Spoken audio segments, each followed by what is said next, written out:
Hello friends, எல்லாருக்கும் வணக்கம். இப்போது நம்ம ஒரு உடஞ்ச மூடியில் நிறைய துணிகள் காய போடுறதுக்கு ஒரு ஹேங்கர் வந்து எப்படி பண்ணுறதுன்னு ரொம்ப சிம்பிளான மெத்தடில் சொல்லித்தர போகிறேன். ஸோ வீடியோவை கம்ப்ளீட்டாக பாருங்கள். அதுக்கு முன்னாடி நீங்கள் இன்னும் நம்ம சேனலை சப்ஸ்கிரைப் பண்ணலைன்னா மறக்காமல் சப்ஸ்கிரைப் பண்ணிடுங்க. பக்கத்தில் இருக்கிற பெல் ஐக்கனை மறக்காமல் ப்ரெஸ் பண்ணுங்கள். ஸோ தட் என்னோடய வீடியோ உங்களுக்கு நோட்டிஃபிகேஷனாக கிடைக்கும். ஃபஸ்ட்டு வந்து கொஞ்சமாக துணி காய வைக்கிற கிளிப்ஸ் எடுத்து வச்சுக்கோங்க.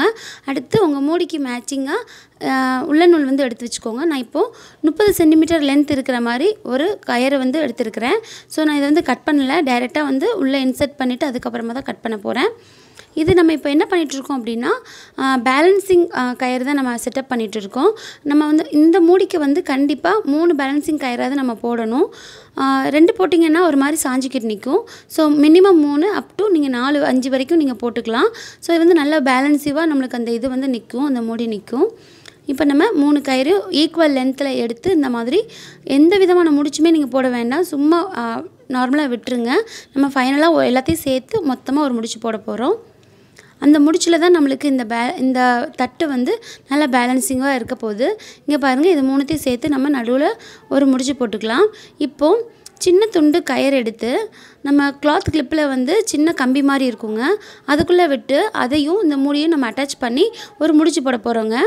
இது ரொம்ப ரொம்ப சிம்பிளான மெத்தடு தான், நம்ம எந்த விதமான கஷ்டமான மெத்தடும் கிடையாது. இதே மாதிரி எல்லா கிளிப்லேயும் நம்ம ஈக்குவல் லென்த் கயிறு எடுத்து மாட்டிட்டு இதோட அட்டாச் பண்ண போகிறோம்.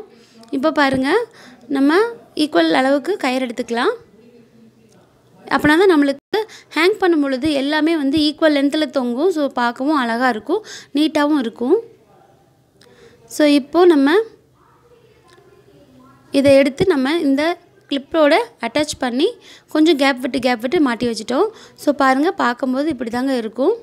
நம்ம இந்த தட்டில் 20 கிளிப் வரைக்கும் மாட்டிக்க முடியும். இப்போ பாருங்கள், நான் ஒரு கிளிப் இன்னொன்று எப்படி அட்டாச் பண்ணுறதுன்னு இப்போ காட்டுறேன். ஸோ கயிறு எடுத்து இந்த மாதிரி கம்பிக்குள்ளே விட்டு அதை வந்து நம்ம இந்த மூடியோடு அட்டாச் பண்ண போகிறோம். ஜஸ்ட் இந்த ஹோல்குள்ளே விட்டு நல்லா ஒரு முடிச்சு போட்டு வைக்க போகிறோம். அவ்வளோதாங்க, ரொம்ப ரொம்ப ஈஸியாக செஞ்சிடலாங்க. ஸோ எந்த இடத்துலலாம் உங்களுக்கு கேப் இருக்கோ கொஞ்சம் கேப் விட்டு பண்ணால் தான் நம்மளுக்கு துணியும் ரொம்ப ஈஸியாக காயும். இதை வெயிலில் நம்ம கொடியில் மாட்டி வச்சோன்னா நம்மளுக்கு ஒரு ½ அன் ஹவரில் எல்லா துணியும் ஈக்குவலாக காஞ்சிருங்க. பாருங்கள், ரொம்ப அழகாக ஃபினிஷிங் வந்து ரெடி ஆகிட்டு நம்ம இதை வந்து இப்போ ஹேங் பண்ணிடலாம்.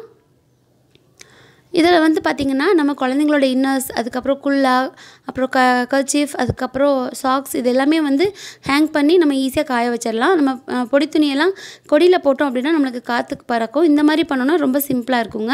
இப்போ இதோட இன்னொரு யூஸ் என்ன அப்படின்னா, இந்த மூடியில் வச்சு நம்ம துணி காயப்படும் பொழுது எடுத்து வச்சுட்டு ஒவ்வொன்றா உதறி காய போட்டுக்கலாம். அதே மாதிரி காஞ்சதுக்கப்புறம் மொத்தமாக எடுத்து தட்டில் வச்சு நம்ம மொத்தமாக எடுத்துகிட்டு போய்க்கலாங்க. ஸோ இந்த ஐடியா உங்களுக்கு பிடிச்சிருக்குன்னு நினைக்கிறேன். பிடிச்சிருந்தா மறக்காமல் நம்ம சேனல் லைக் பண்ணுங்கள், ஷேர் பண்ணுங்கள், சப்ஸ்கிரைப் பண்ணுங்கள். தேங்க்யூ ஃபார் வாட்சிங்.